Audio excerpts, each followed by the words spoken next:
দাসী পুত্র কিভাবে ভগবত ভক্তির দ্বারা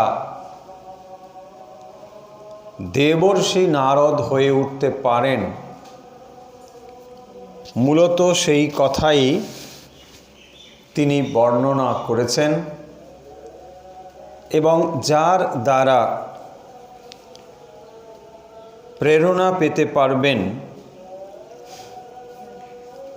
স্বয়ং ব্যাসদেব, তাই তিনি তার কথা উল্লেখ করছেন।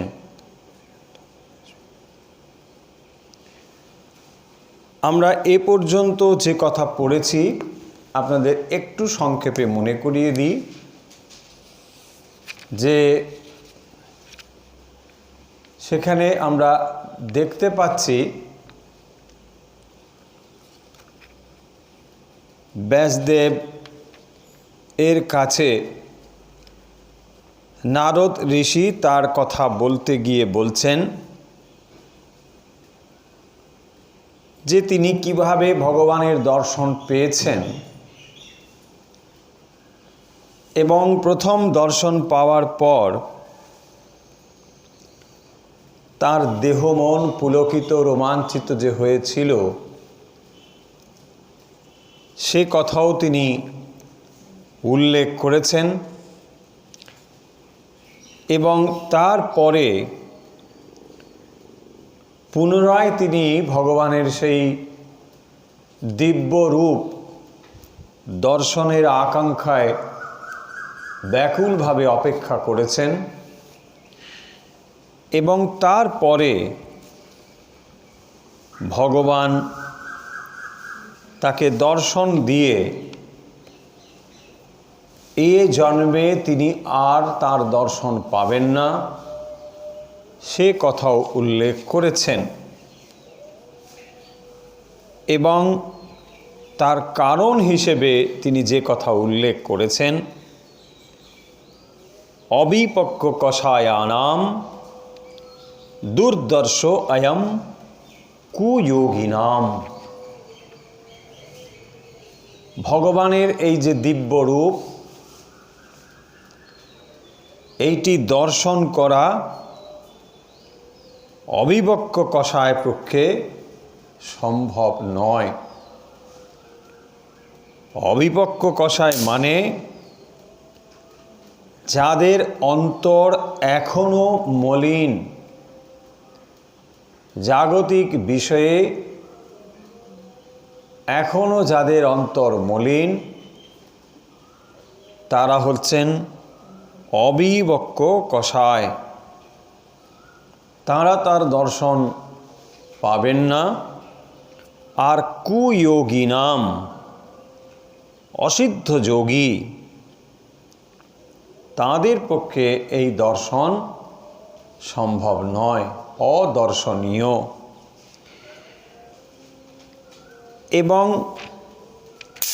এই কথা শ্রবণ করবার পরে তিনি সৎসেবা যে করেছিলেন, সাধুসঙ্গ যে করেছিলেন, অদীর্ঘ আপি অতি অল্প সময়ের জন্যও তিনি যে সাধুসঙ্গ করেছিলেন এবং সেইটি তার বুদ্ধিকে প্রবলভাবে শুদ্ধ করে দিয়েছিল বলে ভগবানের প্রতি অচলা ভক্তি লাভ করেছিলেন এবং ভগবানের প্রতি এই অচলা ভক্তি লাভ হওয়ার ফলে যখন তিনি শরীর ত্যাগ করেছিলেন তারপরে তিনি কিন্তু তার এই পূর্বজন্মের কথা ভুলে যাননি এবং পাশাপাশি তিনি ভগবানের পার্ষদ রূপে জন্মগ্রহণ করেছিলেন। সেই কথা তিনি উল্লেখ করেছেন ব্যাসদেবের কাছে। একদিকে যেমন তিনি তার নিজের জীবনের কথা বলছেন ব্যাসদেবকে প্রেরণা রূপে, ভক্তদের কাছে এই কথাটি ভক্তির মহিমা বর্ণিত হচ্ছে। সাধারণ মানুষের হৃদয়ে যদি ভক্তির প্রকাশ ঘটে, তাহলে তিনি আর সাধারণ থাকেন না। ভক্তি হলো এমন একটি বস্তু যা অতি সাধারণ মানুষকেও অসাধারণ করে তোলে। সেই কথাই নারদ ব্যাসদেবকে বলছেন। আমরা এর পরের অংশ আজ পড়ব, যে কিভাবে পূর্বজন্মের কথা তিনি বলছেন। পূর্বজন্মের কথা এই জন্যেই তিনি বলছেন যে ভগবানের প্রতি যে অবিচল ভক্তি, তা শরীর ত্যাগ হয়ে গেলেও তার মধ্যে সেটি ছিল। এবং শুধু তাই নয়, ভগবান তাকে আশীর্বাদ করে বলেছিলেন যে সৃষ্টি যখন লয় পাবে তখনও পর্যন্ত এই স্মৃতি অবিচল থাকবে। এবং আমরা দেখব তাই কিন্তু হয়েছে। নারদ পরবর্তী সময়ে যখন দেবর্ষি রূপে জন্মগ্রহণ করেছেন, এটি কিন্তু পরবর্তী কল্পের ঘটনা। আমরা জানি একটি কল্প মানে এই সৌরলোকের হিসেবে বিরাট একটি সংখ্যা, প্রায় 430 লক্ষ বছর। এবং এটি দিন, আবার রাত্রিও এরকম। তো এতটা যখন সময় অতিবাহিত হয়ে গিয়েছে, অর্থাৎ যখন পরবর্তী কল্প আবার এসেছে, তখন অন্যান্য ঋষিরা যেমন জন্মগ্রহণ করেছেন এবারে এই কল্পের যে কথা, ঠিক এইরকমভাবে প্রতিটি কল্পের শুরুতে এই রকম ঋষিরা জন্মগ্রহণ করেন। এবং দেবর্ষি নারদও একই রকমভাবে জন্মগ্রহণ করেছিলেন। তার নিজের কথা তিনি বলছেন,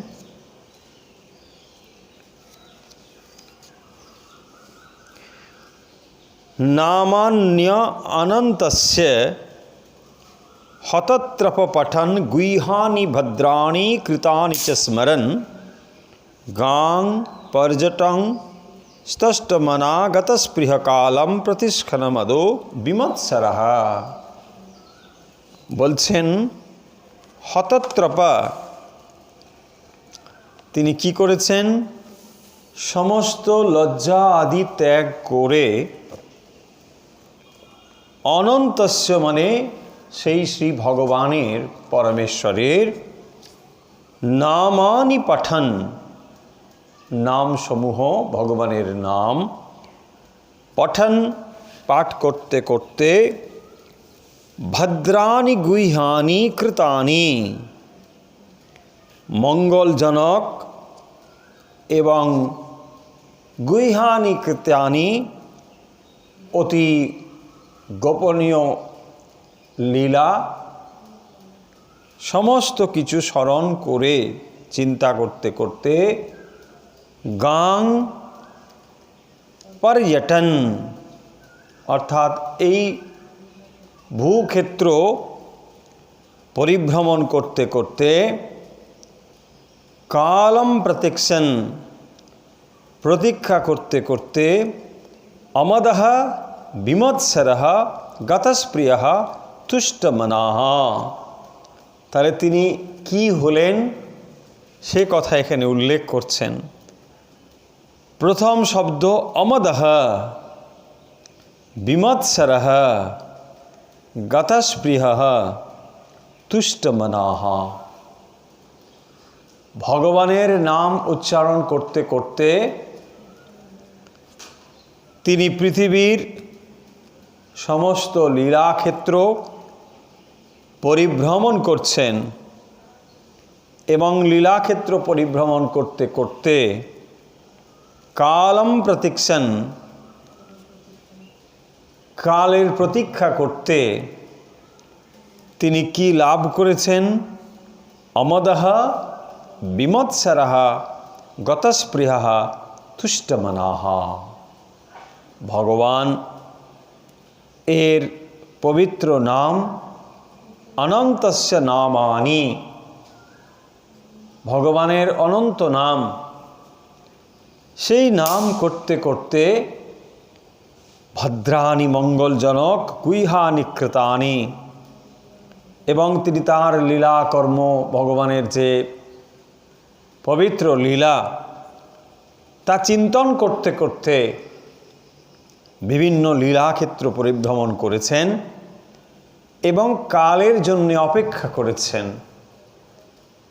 তাহলে ভগবানের যে নাম, সেই নাম তিনি করেছেন, পাশাপাশি তার লীলা চিন্তন করেছেন এবং কালের জন্য অপেক্ষা করেছেন। তারপরে তিনি যা লাভ করেছেন তা হল অমদহ, অহংকার শূন্য, বিমৎসরः ঈর্ষা শূন্য, গতস্পৃহः স্পৃহা শূন্য, নিষ্পৃহ, তুষ্টমনাঃ সন্তুষ্ট চিত্ত হয়েছেন। তাহলে ভগবানের পবিত্র নাম জপ করে, তার তীর্থক্ষেত্রাদি দর্শন করে শ্রী ভগবানের এই কৃপায় তিনি যা লাভ করেছেন তা হল অমদহ বিমৎসরः গতস্পৃহः তুষ্টমনাঃ। তাহলে ভগবানের ভক্তের লক্ষণ কি? তিনি হবেন অহংকার শূন্য। অন্তরে অহংকার থাকলে তিনি ভক্ত হতে পারবেন না। অহংকার শূন্য, বিমৎসরः ঈর্ষা শূন্য, গতস্পৃহः নিষ্পৃহ, তার আর কোনো স্পৃহা নেই, তুষ্টমনাঃ সন্তুষ্ট, সন্তুষ্ট সততম যোগী, যে কোনো অবস্থাতে তিনি সন্তুষ্ট হয়ে আছেন। শ্রী মা বলছেন সন্তোষের সমান ধন নেই। এই হলো সেই সন্তোষ, সন্তুষ্ট চিত্ত হওয়া। ভগবানের পবিত্র নাম উচ্চারণ করতে করতে, তার বিভিন্ন লীলাক্ষেত্র পরিভ্রমণ করতে করতে তিনি বাসনাহীন, অহংকার শূন্য, ঈর্ষাহীন এবং সন্তুষ্ট চিত্ত হয়েছেন। এই কথা তিনি নিজেই বলছেন। এবং তারপরে তিনি বলছেন যে যখন সময় এসে হাজির হলো, তখন আমার এই দেহ ত্যাগ হয়ে গেল। কিভাবে না, আমার এই অনাসক্ত এবং শুদ্ধ হৃদয় চকিতে বিদ্যুৎ স্ফুরণের মতো মৃত্যু এসে উপস্থিত হলো।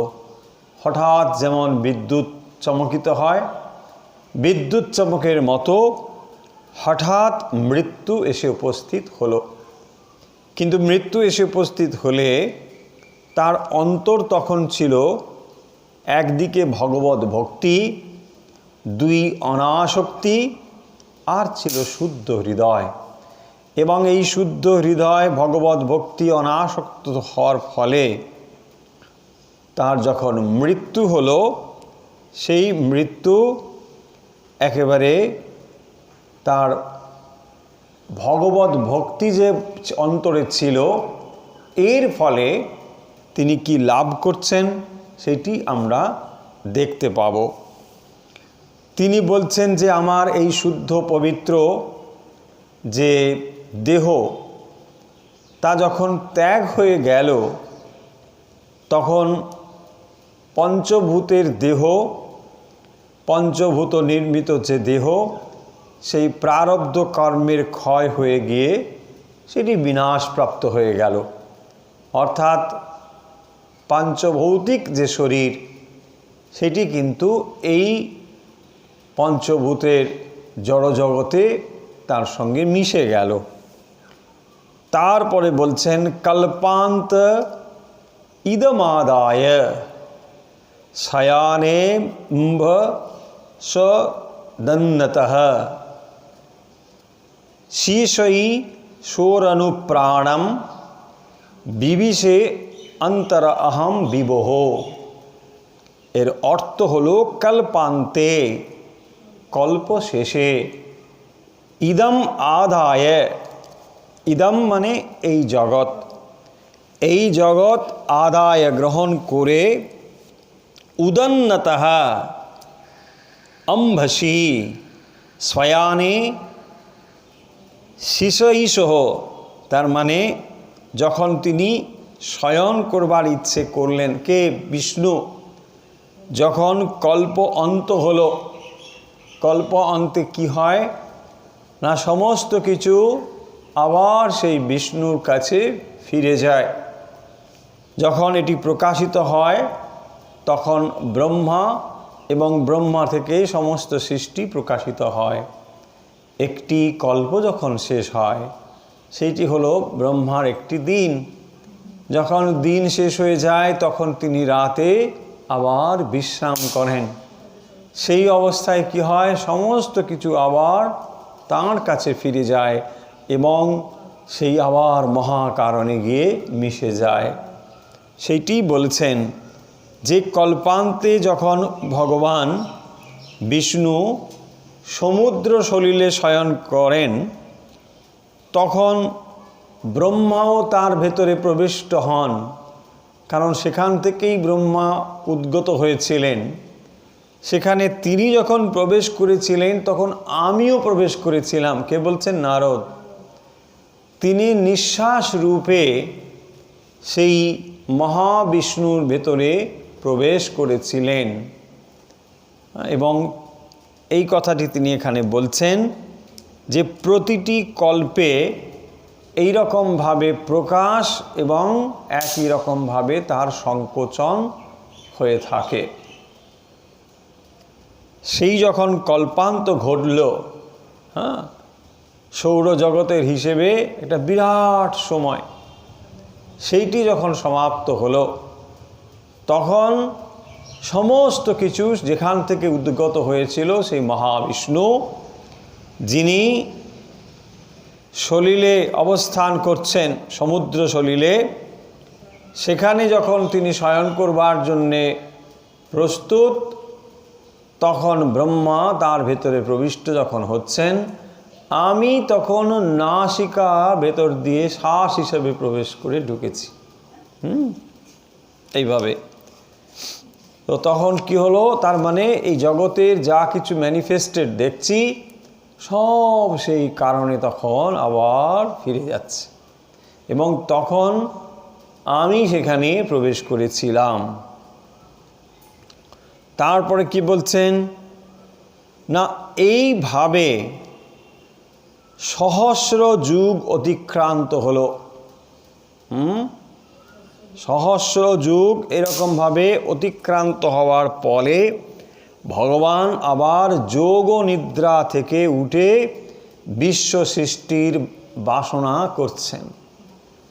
যেমন একটি কল্প, ঠিক এইরকমভাবে আবার অন্য কল্প, পরপর যত কল্প সব ওই একই রকমভাবে, কারণ এই কল্পের যে সূক্ষ্মভূত যা থাকে সেইটি নিয়ে আবার পরবর্তী কল্পে এটি প্রকাশিত হয়। সেই জন্যে বলছেন সহস্র যুগ পর্যন্ত উত্থা এদম শিশ্রিক্ষতঃ মরিচি মিশ্রা ঋষয়ঃ প্রাণেভ্য অহঞ্চ যজ্ঞিরে। এই একই রকমভাবে বলছেন উত্থায়, নিদ্রা থেকে আবার যখন তিনি জাগরিত হচ্ছেন, ইদম এই জগৎ শিশ্রিক্ষতঃ সৃষ্টি করবার ইচ্ছে করলে প্রাণেভ্য, প্রাণ থেকে অথবা ইন্দ্রিয় থেকে, অহম আমি চ মরিচি মিশ্রাহ ঋষয়ঃ, মানে মরিচি আদি যে সমস্ত ঋষি, তখন আমরা কি করেছিলাম না, যে গিরে জন্মগ্রহণ করেছিলাম। মানে এই কল্পে যেমন আমরা পড়ছি, প্রথমে এরকম সৃষ্টি হলো ব্রহ্মা ইত্যাদি, সনক সনক সনন্দ ইত্যাদি, এই ঠিক একই রকমভাবে পরবর্তী যে কল্প সেখানে কিন্তু এইভাবেই সৃষ্টি হলো, এবং সেখানে নারদও জন্মগ্রহণ করলেন এইভাবে।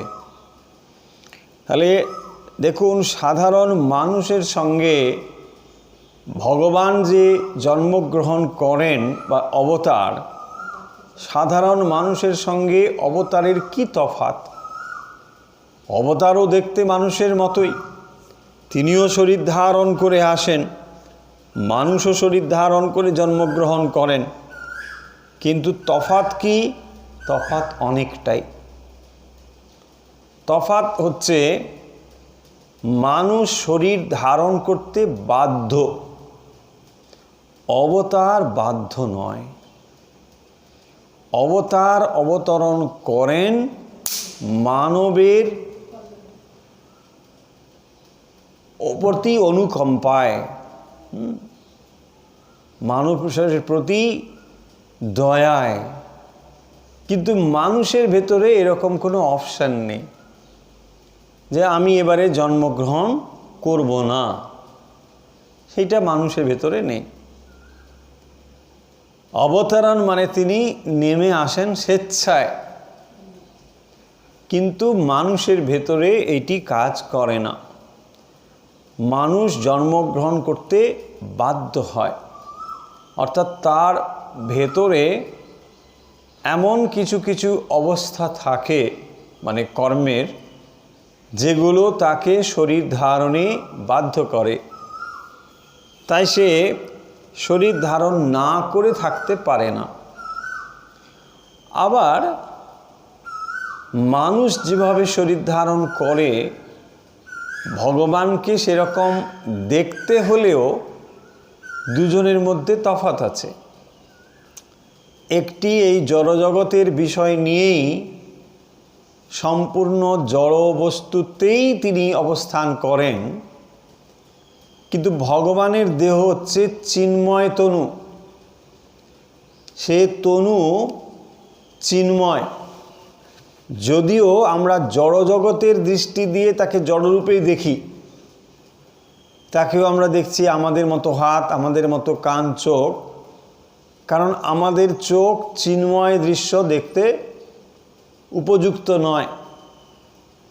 তাই যখন ভক্তিরূপ আঁখি বিকশিত হয়, তখন সেই চিন্ময় দৃশ্যকে দেখা যায়।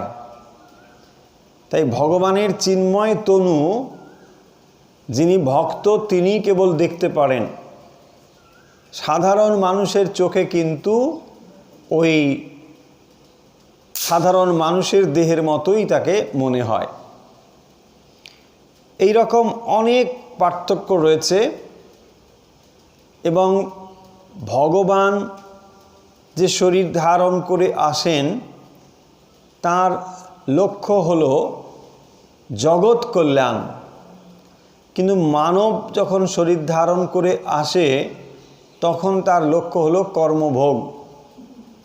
কর্ম ভোগ করবার জন্যেই তিনি আসছেন, আর ভগবান আসছেন জগৎ কল্যাণের জন্য।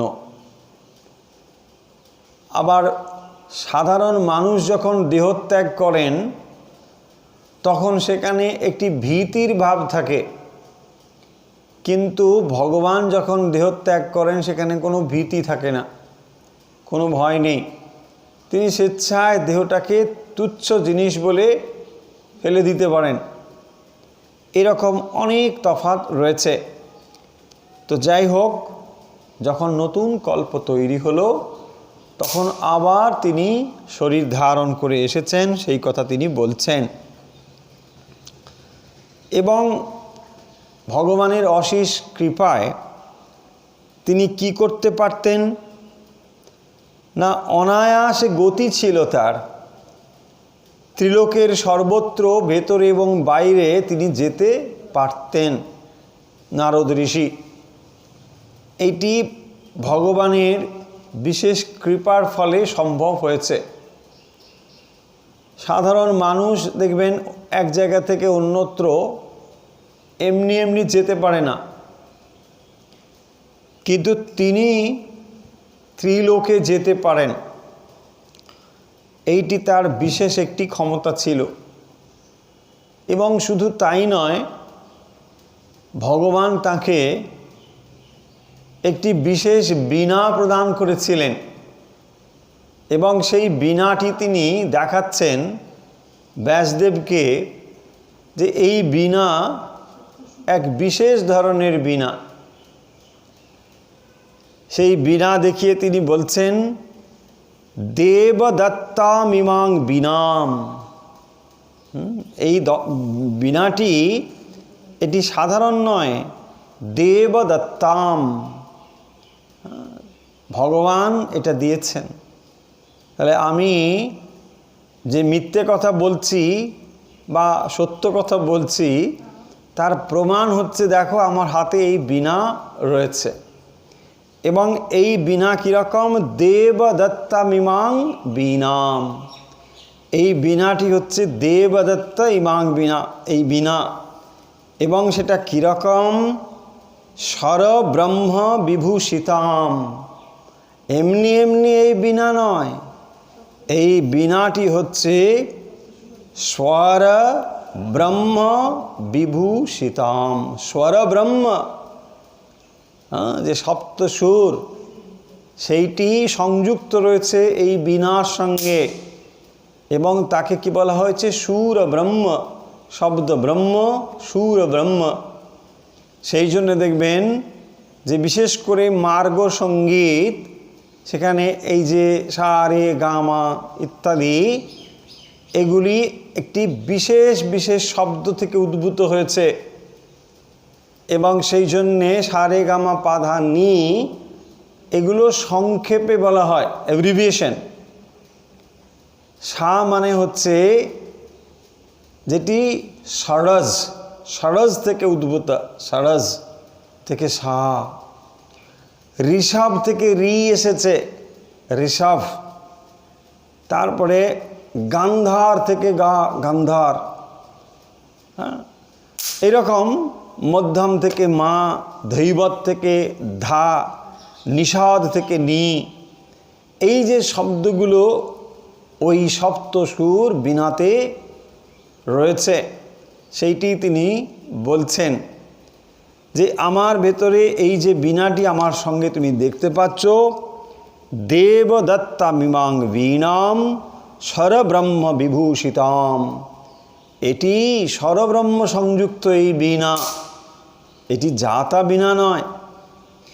এবং এটি কি, আমি কি করেছি এই বীণা নিয়ে? না, অহম হরিকথাম গায়মানঃ চরামি, অহম চরামি মূর্ছয়িত্বা হরিকথাম গায়মানশ্চরাম্যহম। আমি কি করেছি? না, এই বীণা বাজাতে বাজাতে, ঝঙ্কৃত করতে করতে আমি ভগবানের লীলা কথা গাইতে গাইতে ত্রিভুবন বিচরণ করেছি বা করি। ফলে একটি ইনস্ট্রুমেন্ট, সেটা সব থেকে তার সর্বোচ্চ সার্থকতা যখন সেখানে ভগবানের কথা পরিবেশন করা হয়। যিনি এই বীণাটি উপহার স্বরূপ দিয়েছিলেন স্বয়ং ভগবান, তিনি তার কথাই গান রূপে সর্বত্র পরিবেশন করেছেন। তাই এই বীণাটি তার যে সর্বোচ্চ ব্যবহার সেটি তিনি করতে পেরেছেন। কেউ যদি আপনাকে আপনার জন্মদিনে একটি বিশেষ কোনো উপহার দেন, মাউথ অর্গান ইত্যাদি, এবং সেটি যদি আপনি রেখে দেন কোথাও, কোনো লাভ নেই। কিন্তু আবার ধরুন 20 বছর পরে বা 5 বছর পরে ওই মানুষটির সঙ্গে যিনি দিয়েছিলেন তাকে যদি আপনি সুন্দর সুরে ওটা বাজিয়ে শোনাতে পারেন, এর থেকে আর বড় উপহার কিছু হতে পারে না। ঠিক একই রকমভাবে এই দেহটিও আপনাদের কাছে একটি বীণার মতো। সেই বীণাটি স্বয়ং ভগবান দিয়েছেন, আর তাকে যদি সর্বোচ্চ রূপে ঝঙ্কৃত করতে পারেন ভগবানের কথা বলতে বলতে, তাহলে এই বীণাই হয়ে উঠবে স্বরব্রহ্ম বিভূষিতাম। স্বরব্রহ্ম বিভূষিত হয়ে উঠবে এই বীণা। অথচ বীণা দেখুন, যদি শরীরের দিক থেকে দেখেন কিচ্ছু নেই, রক্ত মাংস মেদ মজ্জা অস্থি, যত কদর্য জিনিস, কিন্তু এই কদর্য জিনিসের ভেতর দিয়েও সুরব্রহ্ম স্বরব্রহ্ম বিকশিত হতে পারেন। আপনি যদি একটি বংশীর ধ্বনি দেখেন, যা ভগবান শ্রীকৃষ্ণ সর্বদা ব্যবহার করতেন, সেই শ্রীবংশীর মধ্যে কি এমন আছে? কিছুই নেই, কতগুলো ছিদ্র রয়েছে। সেই ছিদ্রের ভেতর দিয়েই কেবল বাতাস এদিক ওদিক হয়। কিন্তু একবার ভেবে দেখুন, এই ছিদ্রের ভেতর দিয়ে বাতাসের কেবল গমনাগমনে কি বিচিত্র সুর সৃষ্টি হয়। সেই সুরের মূর্ছনায় শ্রী রাধিকা থেকে ব্রজগোপীরা উদ্বেলিত হতেন। ফলে এই যে ষড়যন্ত্র, সেটি যখন সত্যি সত্যি স্বমহিমায় ঝঙ্কৃত হয়ে ওঠে, তখন সেটি অন্য আরেকটি স্বরের সৃষ্টি করে। গতকাল আমরা প্রসাদের কথা বলছিলাম, ঠিক একই রকমভাবেই দেখবেন, যখন আপনি প্রসাদ রান্না করেন, সেখানে হয়তো ডালই আছে, চালই রয়েছে, তেল লঙ্কা মশলা ইত্যাদি, কিন্তু ওই প্রসাদে এর সঙ্গে একটি বিশেষ স্বাদ সংযুক্ত হয়, সেটি হলো শ্রী ভগবানের স্পর্শ। ঠিক একই রকমভাবে নারদ ঋষি এই যে বীণা তিনি শ্রী ভগবানের কাছে পেয়েছেন, সেইটি তার সর্বোচ্চ ব্যবহার হচ্ছে ভগবানের কথা তিনি পরিবেশন করেছেন। তাই সেই সঙ্গীতই শ্রেষ্ঠ সঙ্গীত, যে সঙ্গীতের ভেতর দিয়ে ভগবানের কথা বলা হয়। সেই কলাই শ্রেষ্ঠ কলা, যে কলার ভেতর দিয়ে ভগবানকে প্রকাশ করা হয়। সেই কাব্যই মহান কাব্য, যেখানে ভগবানের লীলা কথা বর্ণিত হয়। সে কথাই তো বলছেন এখানে, যে হে বেদব্যাস, তোমার সব কিছু রয়েছে, কেবল ভগবানের যে মহিমা, ভগবানের যে গুণকথা গুণগান, এইটিকে তুমি এত মর্যাদার সঙ্গে প্রকাশ করনি, এইটি তোমাকে এখন করতে হবে। তাহলে একটি জিনিস কেবলমাত্র আমরা জানতে পারি, যে কেবলমাত্র ভক্তি যদি সংযুক্ত হয়, তাহলে দেখবেন সমস্ত কিছু পরিপূর্ণ হয়ে উঠতে পারে। কেবলমাত্র যদি ভক্তি সংযুক্ত হয়। ভক্তি হলো এমন একটি সম্পদ, এবং ভক্তি, আপনি হয়তো ভগবানের প্রতি ভালোবাসা নিবেদন করছেন, একটি পুষ্প নিবেদন করছেন, নৈবেদ্য নিবেদন করছেন। ভক্তি কিন্তু এই জড় জগতের কোনো বিষয় নয়। যা আপনি নিবেদন করছেন সেটি জড় জগতের বিষয়, কিন্তু নিবেদন করে আপনি যা প্রাপ্ত হন, আপনার অন্তর যেভাবে বিকশিত হয়, সেটি এই জড় জগৎ থেকে সম্পূর্ণ আলাদা। তাই ভক্তি না আছে ফুলের মধ্যে, না আছে নৈবেদ্যের মধ্যে, কিন্তু ওই ফুল নৈবেদ্য নিবেদন করতে করতে যে ভাবটি আপনার মনে উদিত হয়, সেটি এই জড় জগতের বস্তু নয়, এবং সেই কারণের জন্যে এই অপার্থিব বস্তু দিয়েই একমাত্র ভগবানকে পাওয়া যায়। তাই দেখবেন সমস্ত শাস্ত্রে এই ভক্তির এত গভীরভাবে ব্যঞ্জনা বর্ণনা করা হয়েছে।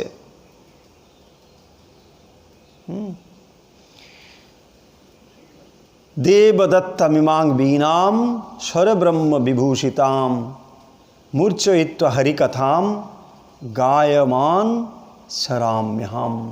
আমি কি করেছি না, হরিকথা বলতে বলতে ত্রিভুবনের সর্বত্র আমি বিচরণ করে বেড়াই এই বীণার দ্বারায়। সে কথা তিনি এখানে বলছেন।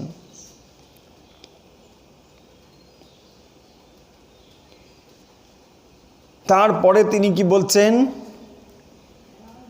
যে যার চরণে সকল তীর্থের উৎপত্তি হয় সেই ভগবান শ্রীহরি তার লীলা কথা শ্রবণ মাত্র তিনি যেন আমার অন্তরে প্রকাশিত হয়। একটু আগে আমরা যে কথা বলছিলাম, যে ভক্ত ভগবানকে বেঁধে ফেলতে পারেন, ভক্তের ভক্তির এতটাই জোর যে তিনি ভগবানকে বেঁধে ফেলতে পারেন। ভগবান আর অন্য কোনো কিছুতে বাধা পড়েন না, একমাত্র ভক্তিতেই। প্রগায়ত সবীরিয়ানি তীর্থপাদ প্রিয় সবাহা আহুত ইব মে শীঘ্রম দর্শনম ইয়াতি তেতসি। আমার চিত্তে ভগবান কি যেমন লোকে ডাকলে সঙ্গে সঙ্গে চলে আসে, আমি যে মুহূর্তে ভগবানকে স্মরণ করি আমার হৃদয়ে তিনি তৎক্ষণাৎ হাজির হন। বলছেন যে এই রকম অবস্থা আমার হয়, তিনি আহুত ব্যক্তির মতো, লোককে ডাকলে যেমন এই এখানে এসো, সঙ্গে সঙ্গে যেমন তিনি এসে হাজির হয়, ভগবানও আমার হৃদয়ে ঠিক এইভাবে এসে হাজির হন। কীরকম না, আমার গানে তার যে এই লীলা কথা, এইগুলোই হচ্ছে তাকে ডাকা। তিনি যে লীলা কথা বর্ণনা করেন, তিনি যে লীলা কথা গান করেন, এটিই তাকে ডাকা, এবং সেই ডাকায় তিনি তৎক্ষণাৎ তাঁর হৃদয়ে এসে হাজির হন। এইভাবেই নারদ তিনি বলছেন তার নিজের কথা, এবং স্বয়ং ব্যাসদেব তা শুনতে চেয়েছেন, তাই তিনি এক এক করে বর্ণনা করছেন।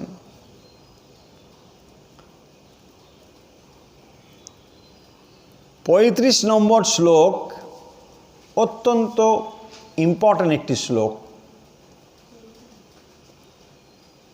এতধ্যাতুরচিত্তানাম মাত্রা স্পর্শেচ্ছয়া মুহ ভব সিন্ধু প্লবো দৃষ্ট হরিরিসর্যানুবর্ণনম। কি বলছেন এখানে? মুহ মানে বারবার, মুহুর্মুহ,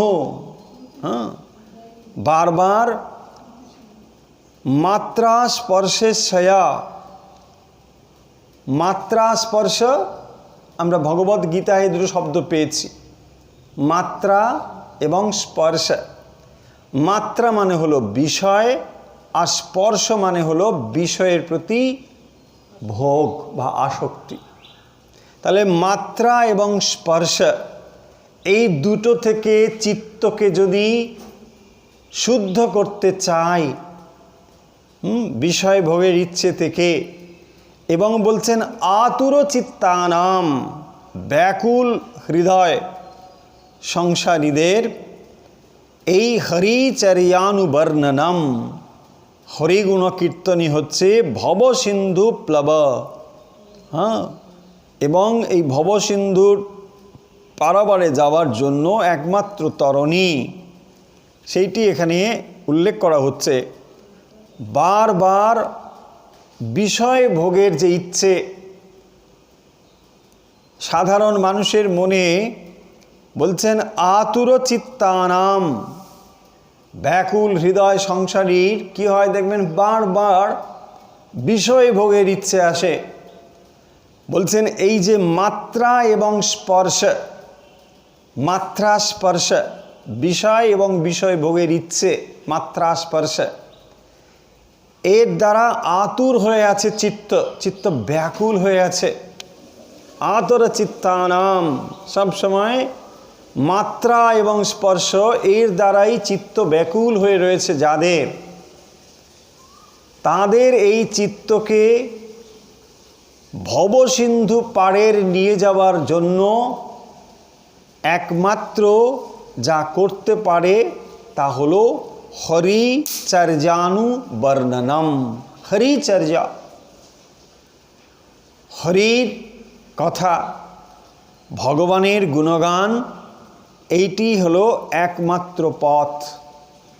তাহলে বিষয় যখন মানুষের হৃদয়কে ব্যাকুল করে তোলে, বা বিষয় ভোগের ইচ্ছে যখন মানুষের অন্তরকে ব্যাকুল করে তোলে, তখন তার থেকে অধিক শক্তিশালী কোনো বস্তুর দর্শন যদি সে পায়, তাহলে অবলীলায় সে বিষয়কে সে ত্যাগ করতে পারে, এবং তা হলো ভগবানের গুণগান। ভগবানের গুণকীর্তন করলে একমাত্র আতুর হৃদয়, আতুর চিত্ত শান্ত হতে পারে। তা না হলে আর কোনো কিছুর দ্বারা এই ব্যাকুল চিত্তকে শান্ত করা যাবে না। ব্যাকুল চিত্তকে শান্ত করবার জন্য একমাত্র ভগবানের নাম গুণগান। কলো নাস্তেব নাস্তেব নাস্তেব গতির অন্যথা, কলিতে আর কোনো পথ নেই। হরের নামৈব কেবলম, কলো নাস্তেব নাস্তেব নাস্তেব গতির অন্যথা, আর কোনো পথ নেই, একমাত্র ভগবানের নাম গুণগান। ভগবানের নাম গুণগান করতে হবে। নাম নামকারী বহুধা, চৈতন্য মহাপ্রভু বলছেন নাম কেবল একটি নাম নয়, বহুধা, অনেক রকমভাবে তার নাম রয়েছে। যার যা ভালো লাগে সে নাম সে করুক, কিন্তু নাম করতে হবে। নাম নামকারী, নাম এবং নামই অভেদ। এই জেনে ভগবানের নাম করলে এই যে আতুর চিত্তানাম, আতুর ব্যাকুল চিত্ত, চিত্ত বড় ব্যাকুল হয়ে রয়েছে, সেই ব্যাকুল চিত্তের গল্প আপনাদের বলেছি। এক ফোঁটা মধুর জন্য কেমন লালায়িত হয়ে আছে, জিভ বার করে, নিচে মানে বিষধর একটি সাপ, আর লতার মধ্যে বেষ্টনীতে নিজে আটকে রয়েছে, আর দুটি ইঁদুর অনবরত লতাগুলোকে কেটে চলেছে, একটি কালো এবং একটি সাদা, আর ওপরে রয়েছে একটি বিরাট মৌচাক। সেই মৌচাক থেকে ফোঁটা ফোঁটা মধু পড়ছে, আর ওই একটি ফোঁটা মধু খাওয়ার জন্যে লালায়িত হচ্ছে। এই হচ্ছে আমাদের অবস্থা। জীব এইরকমই, যা অন্য কারোর কথা বলা হচ্ছে না, আনন্দ করার কথা কিছু নেই, নিজের অবস্থা এরকমই আমাদের, যে জীব ওই এক ফোঁটা মধুর জন্য লালায়িত হয়, কিন্তু নিশ্চিত মৃত্যু কাল অপেক্ষা করছে। অথচ আমরা নিশ্চিন্ত মনে যেমন বলির জন্য অপেক্ষা করে এক একটি ছাগ, সামনে একজনের বলি হচ্ছে দেখেও সে নির্দ্বিধায় কিন্তু বটপাতা খেতে পারে। আমাদের অবস্থাও কিন্তু তার থেকে খুব ভালো কিছু নয়। অহনি অহনি ভূতানি গচ্ছন্তি যম মন্দিরম, হ্যাঁ, শেষা স্থিরত্বমিচ্ছন্তি কিমাশ্চর্যমত পরম। এর থেকে আশ্চর্য কি? অহনি অহনি ভূতানি গচ্ছন্তি যম মন্দিরম, হ্যাঁ, যম মন্দিরম, সুন্দর মন্দির, হ্যাঁ, ইলেকট্রিক চুল্লি মন্দিরম, হ্যাঁ, কাষ্ঠ নির্মিত শ্মশানম, না না, এখন হচ্ছে ইলেকট্রিক চুল্লি মন্দিরম। শীঘ্রম শীঘ্রম গচ্ছতি, অতি শীঘ্রম।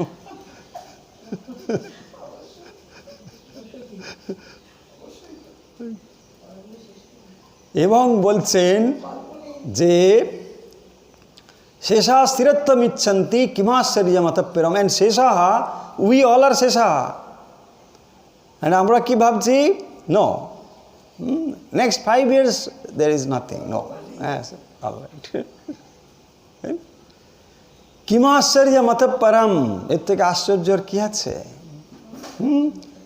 নাতিটার বিয়ে দিয়ে দিই, তারপরে একটা মানে দীক্ষা নিয়ে একবারে দেখবেন চুটিয়ে জব করব, কোনো কথা শুনবো না। ওরে বাপ রে বাপ, হ্যাঁ, একবার মানে নাতিটা দিয়ে হয়ে যাক না, তারপর ওর জন্য খুব চিন্তা হয়, বিয়েটা দিয়ে দিই ব্যাস, তারপরে বসে যাও। তারপর ততদিনে কি শুরু হয়ে গেছে? হ্যাঁ, হা হাঁটু, ব্যাস ব্যাস শুরু হয়ে গেছে, কিছু করার নেই। এই হচ্ছে অবস্থা। তারপরে বলছেন ইয়ামাদিভির যোগপথেই, কেন এই কথাটা বলছেন এটার জাস্টিফিকেশন দিচ্ছেন এখানে।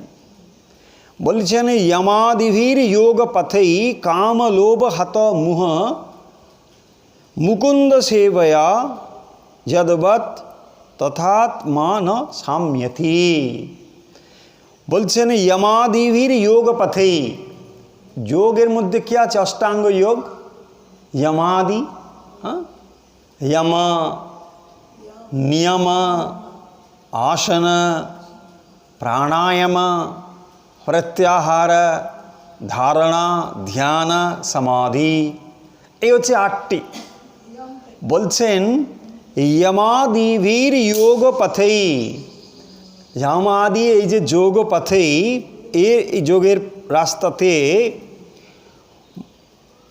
আত্মা মুকুন্দ সেবয়া যদবৎ অবধা সাম্যতি, সুপ্রসন্ন হয়। বলছেন মুকুন্দ সেবয়া, ভগবানের সেবা দ্বারা, অর্থাৎ ভক্তির কথা বলছেন, যে ভক্তির দ্বারা ভগবানের সাক্ষাৎকার সুপ্রসন্নতা যেভাবে লাভ করা যায়, যমাদিভির যোগ পথেই, যম নিয়ম এই সমস্ত যে পথ, এর দ্বারা ন তথা, তেমনভাবে শান্ত হয় না। তাই ভক্তিপথ অবলম্বন করতে হবে। যম নিয়ম আদি কেন? সেই ভগবত ভক্তি লাভের জন্য। তাহলে যমের জন্যে যম নয়, আসন আদির জন্যে আসন নয়, প্রাণায়ামের জন্যে প্রাণায়াম নয়। প্রাণায়াম আমি করি কেন? ভগবানকে লাভ করব বলে।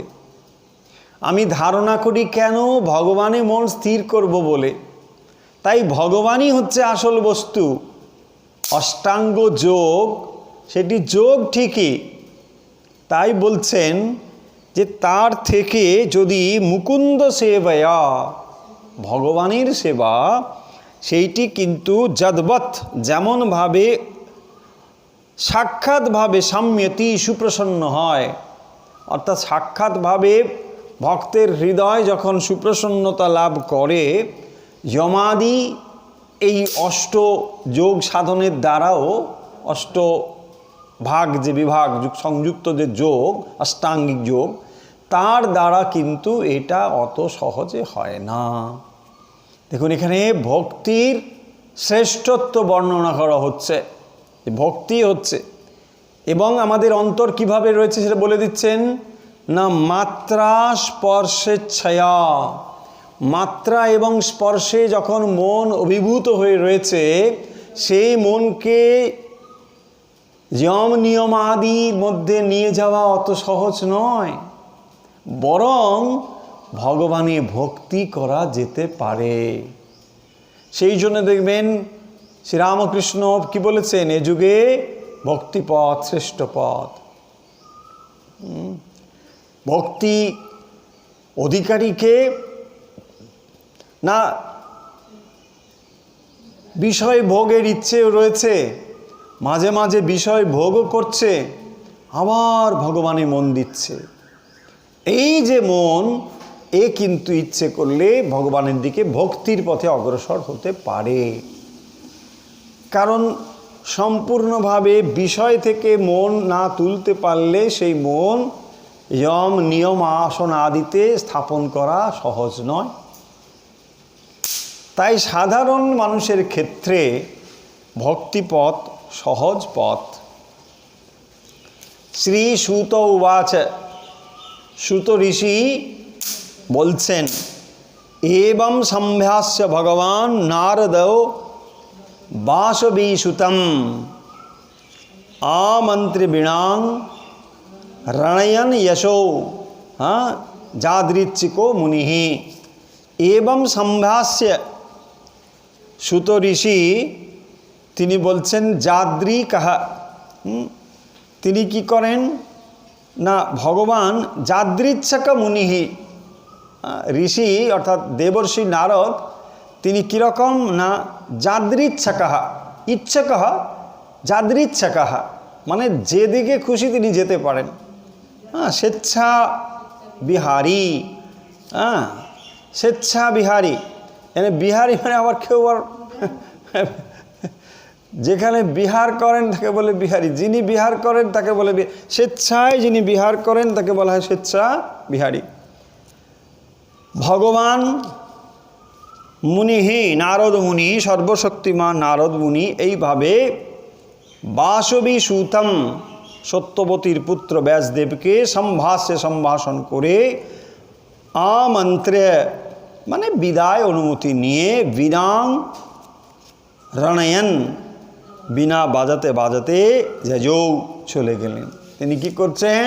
বীণা বাজাতে বাজাতে চলে গেলেন। সুত ঋষি বলছেন এবং সম্ভাষ্য ভগবান নারদ, ভগবান নারদ ঋষি দেবর্ষি নারদ তিনি এইভাবে কি করছেন না বাঁশি এই বীণা বাজাতে বাজাতে তিনি চলে গেছেন।